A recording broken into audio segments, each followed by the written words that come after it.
Today we're wearing jeans and this gold t-shirts that we got from the Department of Health with jeans and a jersey because obvious reasons it's cold. And I'm wearing my New Balance 9060s. So yeah, let's go to work before we get later than we already are.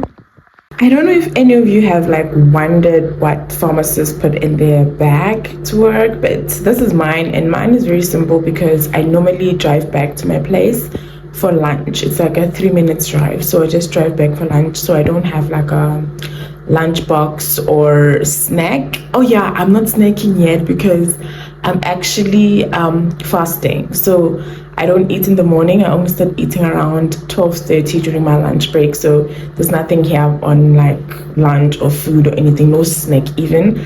It's just water until 12:30. So these are the things that are in my bag. Number one, a pen. Okay, you can't live without a pen as a pharmacist. Everything you're signing on, you just need a pen. Okay. Number two is my book. I always carry a book with me, guys. Everywhere I go, there's a book, because if I get 10 minutes, I'm gonna read. I get 20 minutes, I'm gonna read. Get 5 minutes, I'm gonna read. So I always carry a book with me. And right now I'm reading Before I Let Go by Ryan. And my name tag, obvious reasons, people need to identify me. They need to know it's me who assisted them should they have any compliments or complaints. But normally it's the complaints that get us in trouble. And car keys, obviously. My headphones, these I need them for moments where I'm packing stock and I'm doing all of those things. I would just have my headphones on. And home keys, obviously. And then I have my Stanley dupe because I do not have on something to spend on a cup. Nor will I ever spend it on a cup. Maybe if it's a fraction of my income, I might think of it. But right now, no. Okay, so let's go.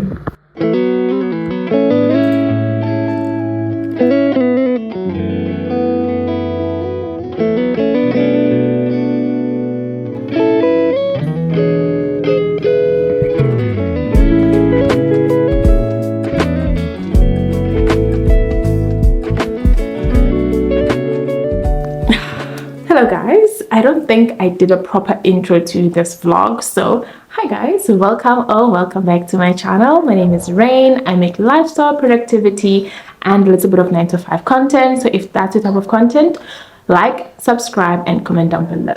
So I just got back from a meeting and I literally spent the whole day in the meeting. Okay, the meeting ran from 9 a.m. until 2 p.m. and that was the only time I could take lunch. So that was basically my whole day spent in a meeting. So yeah, this vlog is going to be about the other things that I do as a pharmacist apart from dispensing and being in the hospital, which is also being in some committees and attending certain meetings, right? So the meeting that I attended today is called the ACC meeting.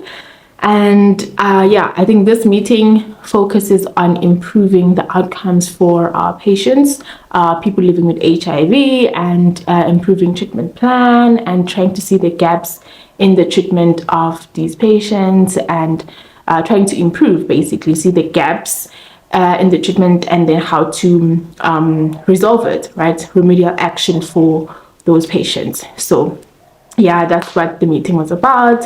In today's meeting, we had an interesting case. It was a 24-year-old who was diagnosed with HIV, I think when she was 10 years, if not 12 years. Yeah, I think so. Somewhere there. I'll just try to get the facts correct. So the main issue with her is that she was virally suppressed for a couple of years, but then from 2024 2025 they've been struggling to get her viral load suppressed, and now she has a baby, which is now causing issues because that baby is also not suppressed, you see. So we're trying to find the gaps in the treatment of this patient. Is it adherence? What is it? Social issues? Is it psychosocial issues? And all of those things. So we were just breaking down the patient's case, seeing what we can do more, what extra miles that we can kind of take to help the patient, because it seems like the patient also has social issues, such as she doesn't have parents. The stepdad literally doesn't want to get involved in any way whatsoever. She doesn't have a home, so she's hopping around, staying with whoever is willing to pay, I don't know, pay for her well-being, or just sleeping around with multiple partners for the sake of a roof over her head. So yeah, those are the things that we're dealing with. It's very sad and unfortunate, but it is the reality that we deal with. So we try to find a way to assist, whether by bringing in social workers or by bringing in psychologists. Not every problem can be solved with just medicine. Sometimes you need to fix the mental state of the patient in order for them to be able to take the medicine and adhere to it like they should, if that makes sense. Okay, so in this case, she's not adhering because of all these social factors that are affecting her, and also the stigma around HIV. She is always hiding whenever she has to come and collect her treatment. She misses dates because the partners don't know that she's on treatment, and all of those things. So these are the things that we discussed in the ACC meetings. And the second case was about a patient who was a newly diagnosed patient, came with the cryptococcal meningitis and treatment of the meningitis and all of those things. But yeah, so this is going to be part 1. This is going to be part 2, where I attend a meeting. I think the next meeting is going to be a CHIP and a PNMMR meeting, and I'll give you guys a brief description of what we discuss in those meetings as well, and the cases that we discussed in those meetings in real time.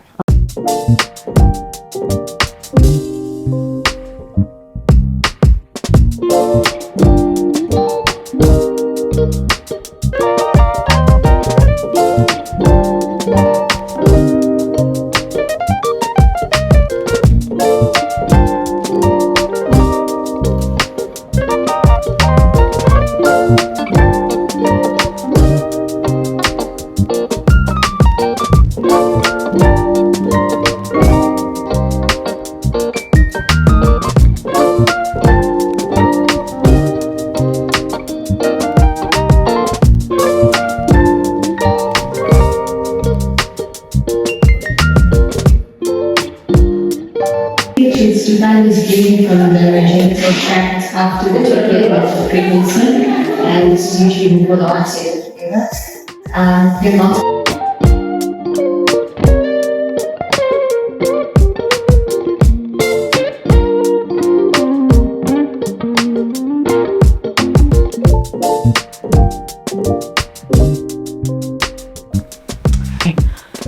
So it's like another day, another meeting, right? So I just got back from a monthly meeting. That's what we call the CHIP and the PNMMR meeting. These meetings take place monthly, the last Tuesday of the month, right? So in these meetings, what we normally discuss, like in the CHIP meeting, we discuss, basically we're trying to reduce mortality rate in children and pregnant women, right, and neonates. Like that's what the whole CHIP is about. But then it doesn't only look at that, right? We also look at HIV status, how many of the mothers who gave birth were HIV positive, and did their babies get nevirapine and zidovudine, which is what we use to prevent HIV in children who are born to mothers with HIV, especially if they are not virally suppressed. And it also looks at statistics for contraception, contraception in general. We also look at STIs that were treated, most likely syphilis, how many of the patients tested positive to syphilis. It's a lot of things that it looks at, right? And all of these are factors that could contribute to either complicating the pregnancy or, all of those things. So in the CHIP meeting is mostly focused on the peds, right? Severe malnourished, or just a malnourished patient, or if a baby was admitted with pneumonia or anything like that, right? So I'm just trying to give like a brief background of what the whole committee looks at, but it's not only on that, right? So there's one case that we've been discussing since Feb, I think, and this case is, I'm going to try to keep it as confidential as I can, right? So we're trying to investigate if there's a neonate that was wrongly injected with Clexane, right? So the argument is on that. We're trying to find out if that actually happened, because the mom is telling the clinic one thing and then she's telling the hospital another. But the thing is, the two events could have happened at the same time, right? So the story is very, very, very long. Okay, it's very long. But what happened was that when the baby was admitted in a hospital, the mom mentioned that, oh, actually, I injected the baby with the Clexane because I didn't know that it was supposed to be mine, that I was supposed to inject it, right? So the hospital worked under the impression that the baby was wrongfully injected with Clexane, right? And then it continued to try to find out how can that happen? Was there miscommunication between pharmacy and the patient, between the nurses and the patient, because this patient was actually admitted. So the TTO was given to the patient by the nurses, supposedly. So that's the case we are trying to investigate, right? But as we are investigating, it also comes out that the mom is like, no, I never injected the baby with the Clexane. Well, she didn't say she didn't inject the baby with the Clexane, right? What happened was that she went to the clinic days after she was discharged from a higher institution, right? She goes to the clinic, which is the primary health care. When she gets there, she's like, no, I'm not comfortable injecting myself with the Clexane. I'm like, okay, cool, sharp, we'll inject it for you. So on the note that the nurse wrote, she does not mention anything about the Clexane injections or vials missing, or anything about the mom saying that she actually injected one of the vials. She actually injected the baby with one of the vials, right? So now we're trying to find out if was information omitted at the clinic, or was the mom lying when she got to the hospital? Like, we are not really sure what is going on, because she's the one who gave information to both parties, right? At the hospital, she was the one saying the baby was wrongfully injected with the Clexane. At the clinic, it was also her. So which of the two stories are true and which of them have half-truths? You know, so that's what we're trying to find out now. And yeah, it's been ongoing for a while now, because it's a big case. Well, the baby's fine, the mom is fine, everybody's cool, but we're just trying to make sure we don't get the same repeat, because the baby was severely sick. But the baby is cool now. It's cool now. He's good, doing well. So this is one of the things that we do as pharmacists outside of what you guys see on a daily basis. We also attend such committees and we give input on such committees.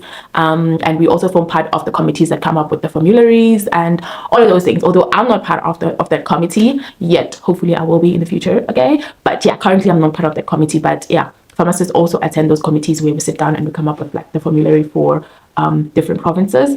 And yeah, so this is my last meeting of the month. As I said, it takes place on the last Tuesday of the month, and today is the 31st of March. So it's the last meeting I'll be attending for this month. Another thing is, I'm normally on the bid committee. I don't know if I'm going to be assigned to one of the committees this year again, but for the past 2 years, I was part of bid committees, right? So a bid committee, this is a committee that is involved with the tenders, right? If we need chairs in the hospital, we need to buy new machinery, we need to buy anything, the bid committee is the one that's responsible for giving out specifications for the machine that needs to be bought. And then we take out the tenders, we advertise the tenders, and then people apply. After they apply, evaluation committee will sit down to evaluate the tenders, the quotations for the tender that was advertised.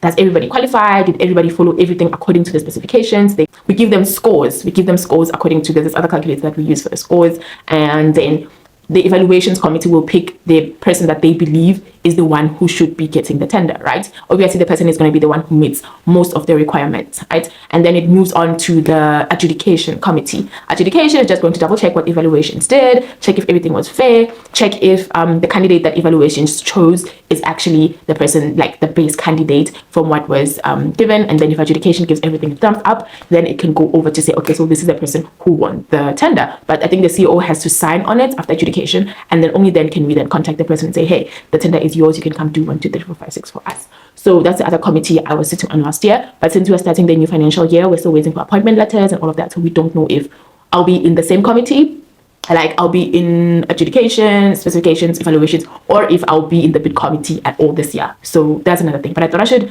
mention it as well, because it's part of the committees that I was part of last year and meetings that I was in and out of a lot last year. So there's that. But for now, I'm actually on my lunch and I'm so exhausted. I'm tired. Not exhausted. I'm hungry and exhausted though. Anyway, let's go eat and then we'll talk later. Or this might actually be the end of the vlog, because that wasn't my last meeting, guys. There's nothing else to talk about. So this is the end of the vlog, guys. And let me know what more do you guys want to see in terms of the life of a pharmacist. What do I do in these meetings? Or you guys want to see what I do while dispensing, like on a daily basis? Although I will touch on that in the next video. But yeah, let me know, guys. Until next time, I love you lots. Bye.